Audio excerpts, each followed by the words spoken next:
తెలుగు రాష్ట్రాల్లో భిన్న వాతావరణ పరిస్థితులు కనిపిస్తున్నాయి. ఒకవైపు ఎండలు మండుతుండగా ఇంకోవైపు వర్షాలు పడుతున్నాయి. నైరుతి రుతుపవనాలు ముందుగానే ప్రవేశించడంతో వర్షాలు పడ్డాయి. అయితే అవి మందగించడంతో వర్షాలు తగ్గుముఖం పడ్డాయి. తిరిగి ఉష్ణోగ్రతలు ప్రభావం చూపుతున్నాయి. అయితే మేలో ఎండలు కంటే వర్షాలే అధికంగా పడ్డాయి. కానీ ఇప్పుడు వర్షాలు తగ్గి ఉష్ణోగ్రతలు అమాంతం పెరిగాయి.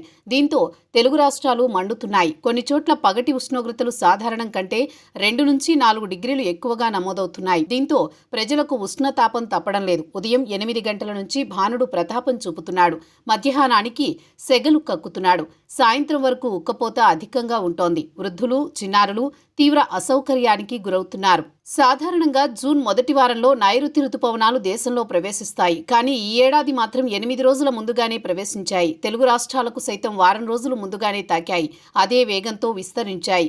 నైరుతి ప్రభావంతో వర్షాలు సమృద్ధిగా పడ్డాయి. అయితే రాష్ట్ర వ్యాప్తంగా వర్షాల ప్రభావం ఉండడంతో ఇక వేసవి ఉండదని అంతా భావించారు. కానీ గత 4 రోజులుగా భానుడు ప్రతాపం చూపుతున్నాడు. ఎండల తీవ్రత పెరిగింది. ఉష్ణోగ్రతలు 38 నుంచి 40 డిగ్రీల వరకు నమోదవుతున్నాయి. ప్రజలు ఉక్కిరి బిక్కిరి అవుతున్నారు.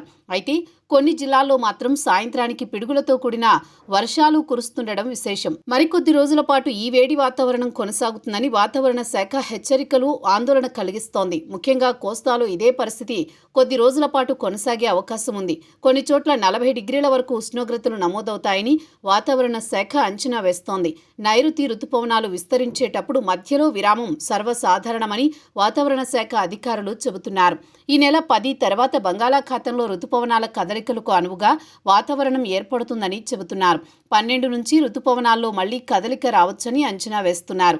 బుధవారం కోస్తా జిల్లాలో గరిష్టంగా 39 నుంచి 40 డిగ్రీల వరకు ఉష్ణోగ్రతలు నమోదయ్యే అవకాశం ఉందని విపత్తుల నిర్వహణ సంస్థ చెప్పింది.